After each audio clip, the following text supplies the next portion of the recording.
Mga mare, alam niyo ba?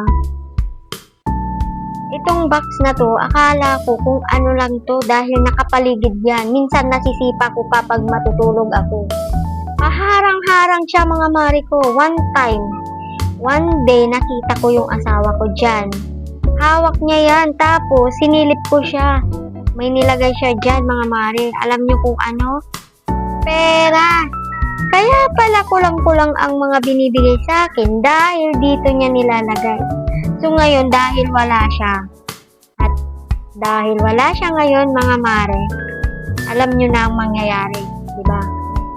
Titignan natin. Babawasan natin to mga mare. Akala niya no? Akala niya? Oh, tingnan mo mga mare oh. Oh. Ay, ayos ang asawa kong to, mga mare.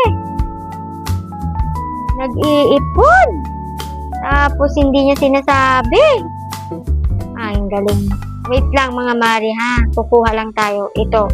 Para hindi tayo halata kasi alam niya yan. 500, 200, 1,000. Dito tayo kukuha, mga mare. Eto. Bahala siya dyan. Kuha tayo dyan. Ay, hindi. Ayoko niyan. Ito gusto ko. Ayan. Mga mare ha, huwag kayong maingay ha. Ayan, ayos-ayusin natin dahil alam nyo na. Ayan, eto sa akin to mga mare.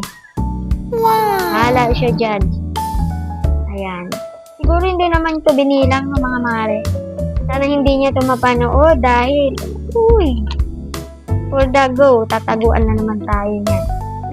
Ibalik ko lang dyan. Itapong ko lang dyan sa may loob ng higaan namin para kunwari, hindi ko alam. Talaga hindi ko yan alam mga mare kasi alam nyo na. Akala ko kasi, ano lang, simpleng lagayan ng cellphone yung pala. May tinatago dyan. So, akin na to ngayon. Ano pa? Bye-bye mga mare. Thank you for watching.